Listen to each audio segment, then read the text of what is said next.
So yes all students, one more important update ಇತ್ತು. So ನಾನು ಲಿಂಕನ್ನು ಶೇರ್ ಮಾಡಿದ್ನಲ್ಲ, ಆ ಲಿಂಕನ್ನು ತುಂಬ ಜನ ಆ್ಯಕ್ಸಸ್ ಮಾಡೋಕ್ಕೆ ಟ್ರೈ ಮಾಡ್ತಿದ್ದೀರಾ. ಸೊ ಆ್ಯಕ್ಸಸ್ ನಿಮಗೆ ಆಗ್ತಿರ್ಲಿಲ್ಲ. ಸೊ ನಾನು ಆ್ಯಕ್ಸಸ್ ಕೊಟ್ರೆ ನೀವು ಓಪನ್ ಮಾಡಬೇಕಿತ್ತು. ಬಟ್ ಈಗ ಹಾಗಿಲ್ಲ ಗೈಸ್, ನೀವು ಈಸಿಯಾಗಿ ಆ್ಯಕ್ಸಸ್ ಮಾಡ್ಬೋದು. ಸೊ ಯಾರೇ ಒಂದು ಲಿಂಕನ್ನು ಓಪನ್ ಮಾಡಿದ್ರು ಆ್ಯಕ್ಸಸ್ ಮಾಡ್ಬೋದು. ಆ ಥರ ಒಂದು ಆ್ಯಕ್ಸಸ್ ಪರ್ಮಿಷನನ್ನು ನಾನು ಕೊಟ್ಟಿದ್ದೀನಿ. ಸೊ ದಯವಿಟ್ಟು ನೀವೇನು ಮಾಡ್ತೀರಾ ಅಂದರೆ ಬೇಗ ಲಿಂಕನ್ನು ಓಪನ್ ಮಾಡಿ ಆ್ಯಕ್ಸಸ್ ಮಾಡ್ಕೊಳ್ತೀರಾ. Take a required documents. So ನಿಮಗೆ ಇದರಲ್ಲಿ ಏನೇನು ಡಾಕ್ಯುಮೆಂಟ್ಸ್ ಇದೆ ಇಲ್ಲ ಅನ್ನೋದು ನಿಮಗೆ ಗೊತ್ತಾಗಬೇಕು ಅಂದರೆ ನಾನೊಂದು ವೀಡಿಯೋನ ಶೇರ್ ಮಾಡಿದ್ದೀನಿ. So that is this video guys. ಈ ವಿಡಿಯೋನ ನೋಡ್ಕೊಳ್ಳಿ. that is third sem student important update on Google Drive link material. So ಇದನ್ನು ನಾನು ಮಾಡಿದ್ದೀನಿ 8 ನಿಮಿಷದ ವಿಡಿಯೋ. ದಯವಿಟ್ಟು ನೀಟಾಗಿ ನೋಡಿಕೊಂಡು ಏನು ಮಾಡ್ತೀರಾ ಅಂತ ಹೇಳಿದ್ರೆ ಏನೇನು ಡಾಕ್ಯುಮೆಂಟ್ಸ್ ಇದೆ ಅಂತ ನಿಮಗೆ ಗೊತ್ತಾಗುತ್ತೆ ಡ್ರೈವ್ ಲಿಂಕಲ್ಲಿ.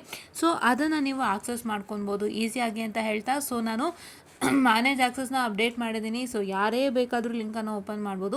ಬೇಗ ಲಿಂಕನ್ನು ಓಪನ್ ಮಾಡಿಕೊಂಡು ಏನು ಮಾಡ್ತೀರಾ ಅಂತ ಹೇಳಿದ್ರೆ ನಿಮ್ಮ ರಿಕ್ವೈರ್ಡ್ ಮೆಟೀರಿಯಲ್ನ ಆಕ್ಸೆಸ್ ಮಾಡ್ಕೊಳ್ತೀರಾ ಅಂತ ಹೇಳ್ತಾ, I just wind up the small session guys and I wanted to provide you this update because ತುಂಬ ಜನ ನನಗೆ ಆಕ್ಸೆಸ್ ಮೆಸೇಜ್ ಬರ್ತಾನೆ ಇತ್ತು. ಸೊ ಹಾಗಾಗಿ ನಾನು ಅದನ್ನ ಚೇಂಜ್ ಮಾಡಿದ್ದೀನಿ. ಸೊ ಯಾರು ಬೇಕಾದ್ರೂ ಓಪನ್ ಮಾಡ್ಬೋದು. ಓಪನ್ ಮಾಡಿ ಅಂತ ಹೇಳ್ತಾ, I just wind up the session all guys and thank you.